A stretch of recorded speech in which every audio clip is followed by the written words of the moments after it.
காஞ்சிபுரத்தில் உள்ள வேகவதி ஆற்றில் கடந்த 2015 டிசம்பர் வெள்ளப்பெருக்கு ஏற்பட்டது.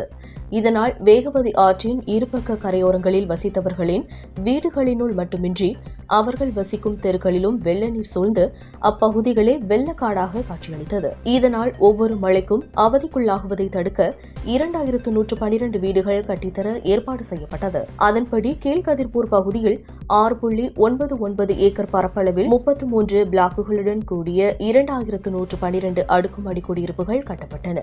தற்போது குடியிருக்கும் குடியிருப்பு வாசிகளுக்கு அடிப்படை வசதிகள் எதுவும் செய்து தரவில்லை என அவ்வப்போது ஆர்ப்பாட்டத்தில் ஈடுபட்டு வருகின்றனர்.